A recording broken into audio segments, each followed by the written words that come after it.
Hello, First Church. As you can see, Phil and I are in the sanctuary where you're unable to gather now, and we're practicing appropriate social distancing.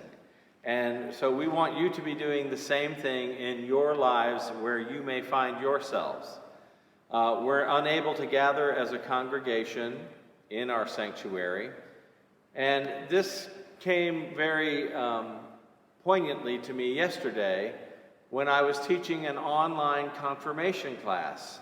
The confirmation class and I met on Zoom, and we were going over our lesson when one of the confirmands asked me, "Pastor Gary, when is our confirmation going to be?"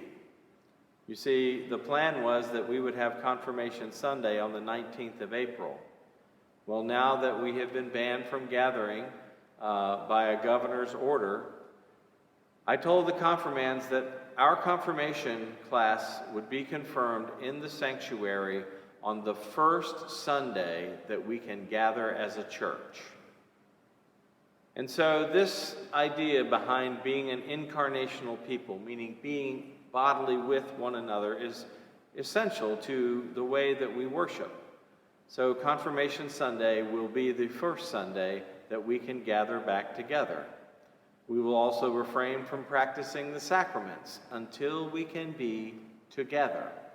And we will be in touch with you as often as we can with updates and hard dates and plans for those worship services. But in the meantime, we will continue to do our very best to bring the church experience to your home. Phil, would you like to come and bring some information? Oh, yes, I would. I don't know where you've been, what you've been doing.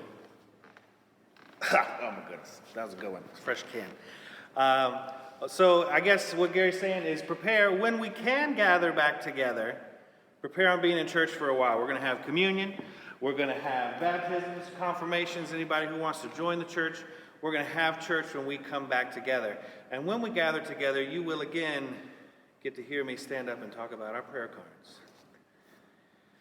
Over the last 2 weeks, as we have worshiped online, I've asked everyone to send their prayers to prayers@sevillefirst.umc.org. Knowing that we have to continue to meet online for an extended period of time now, I really want to encourage you as the congregation to email those prayers. Those prayers come directly only to Gary and myself. They work the same way that these prayer cards do.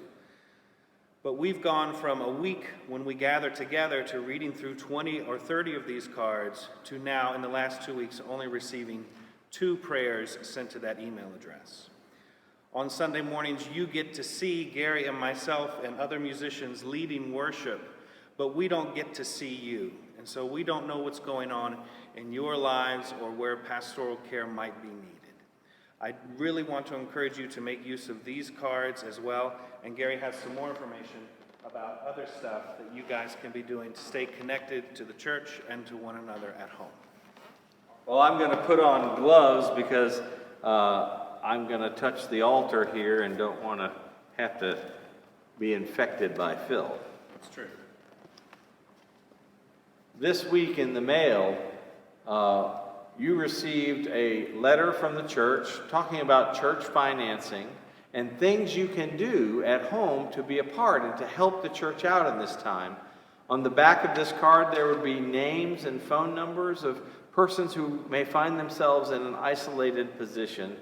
And I'm encouraging you to take the time to call them and others that may not have been listed. This was not an exhaustive list. This was just the ones that we wanted to put out to get the calling chain going. So please make efforts to reach out and check on each other and stay connected.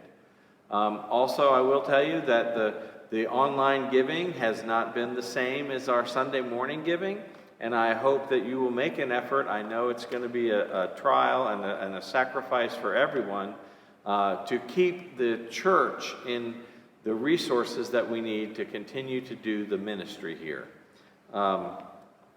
Please make as many efforts as you can to stay connected to one another and to check on one another.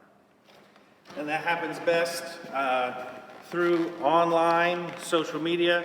and through connecting to each other via Zoom meetings. If you need help setting up a Zoom Sunday school class or small group, if you're not receiving the weekly email from the church, or if you need any assistance setting that up, please send me an email and let me know so we can coordinate that. And it can continue to happen, and you can continue to make use of those tools and the technology that we have to stay connected. Anything we want to say? Until then, stay safe and stay connected. God bless you.